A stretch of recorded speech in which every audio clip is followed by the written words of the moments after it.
My name's Miss Smith and I teach law at NE6. We deliver the AQA A-level law course, which covers 4 main topics. So we start in year 12 by looking at the English legal system and the nature of law. So that's around how the law works within our country, and also why it works that way. Where did it come from? Why are some things illegal and some things not? What's the difference between a law and a norm? Are laws morally right? Do they have to be? And what's the purpose of law as well?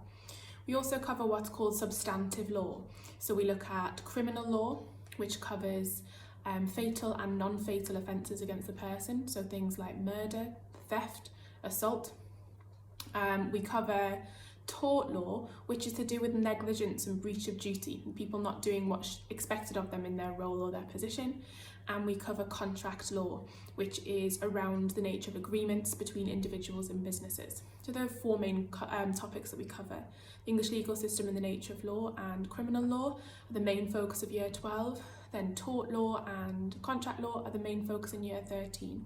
And that's assessed on 3 different papers at the end of your 2 years. I'd say the most challenging aspect of the law course is the amount that you're required to memory. There are literally hundreds of cases that we've got to remember. You've got to remember their name, and sometimes they're quite obscure. You've got to remember what law they're to do with and what was decided in them and why. And you need to get that all right to be able to attempt any of the scenario or problem style questions that we look at. I would also say that just because of the nature of what we study in criminal law, that some of the cases are quite hard-hitting and quite grim around death and violence as well. On the flip side, I love teaching law because it gives the chance to really debate and challenge your ideas about what's right and wrong and whether it should be right or wrong, and that's really, really interesting. I think especially because you don't study law in GCSE, it's all fresh and it's all new to students. So whilst that can be challenging because there's so much to learn and there is a lot to learn and to memorise, it's really interesting to have the chance to debate and discuss these new ideas.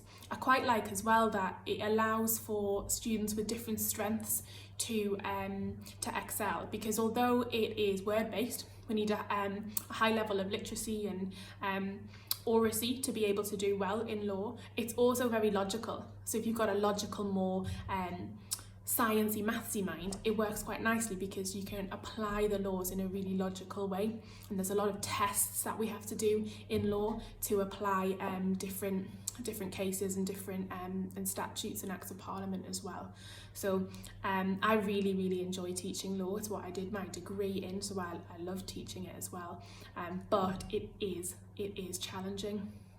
After studying law, people often go on to do a law degree. That would be the most straightforward option, but lots of other degrees are accessible to you after studying law. So anything humanities or social science related. So for example, let's think history, English, business, economics, sociology, criminology, psychology, social care, economics. It's a really, really useful course to have in your options because it supports an application to a wide variety of different universities. If you're not looking for university, I think it's also a really useful course to do if you're going to go on to do an apprenticeship, either within the legal field, such as a paralegal, or within any other business as well, because of that problem-solving approach, that logical approach, and because of the vocabulary and oracy that you develop along the way as well. I think, really, if you want to stretch yourself, if you want to find out more about our legal system, if you want the opportunity to apply the law to new situations and debate the value of our laws and our legal system, then you should choose law as your A-level.